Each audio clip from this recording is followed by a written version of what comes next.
मूल सिद्धांत। भारत छोड़ो आंदोलन सही मायने में एक जन आंदोलन था जिसमें लाखों आम हिंदुस्तानी शामिल थे।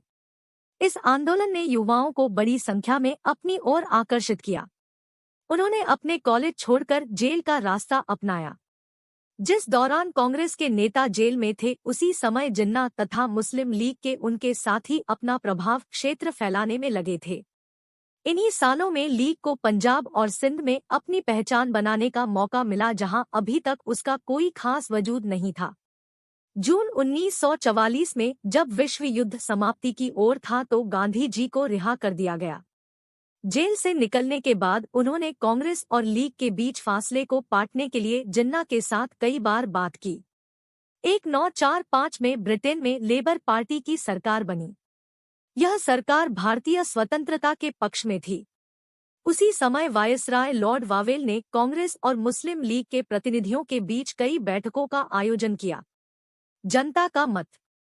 1946 की शुरुआत में प्रांतीय विधान मंडलों के लिए नए सिरे से चुनाव कराए गए। सामान्य श्रेणी में कांग्रेस को भारी सफलता मिली। मुसलमानों के लिए आरक्षित सीटों पर मुस्लिम लीग को भारी बहुमत प्राप्त हुआ। राजनीतिक ध्रुवीकरण पूरा हो चुका था। 1946 की गर्मियों में कैबिनेट मिशन भारत आया।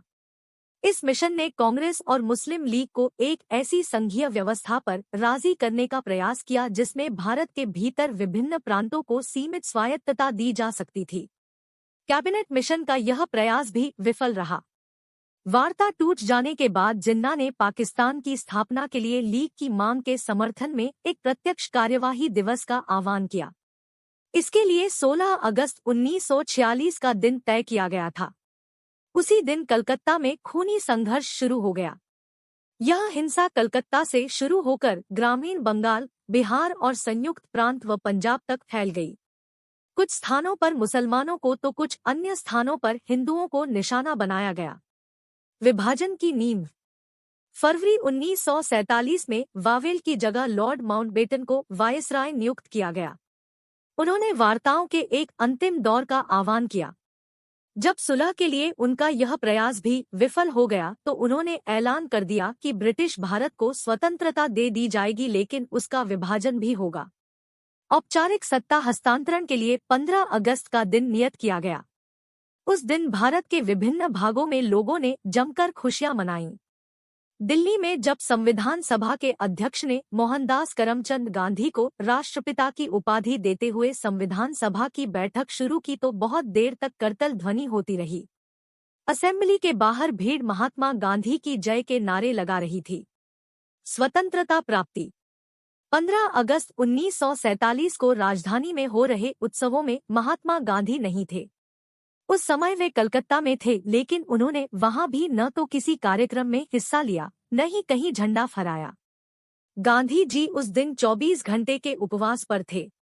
उन्होंने इतने दिन तक जिस स्वतंत्रता के लिए संघर्ष किया था वह एक अकल्पनीय कीमत पर उन्हें मिली थी। उनका राष्ट्र विभाजित था, हिंदू मुसलमान एक दूसरे की गर्दन पर सवार थे।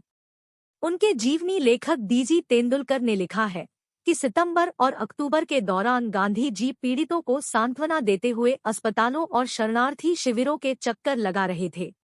उन्होंने सिखों, हिंदुओं और मुसलमानों से आह्वान किया कि वे अतीत को भुलाकर अपनी पीड़ा पर ध्यान देने की बजाय एक दूसरे के प्रति भाईचारे का हाथ बढ़ाने तथा शांति से रहने का संकल्प लें।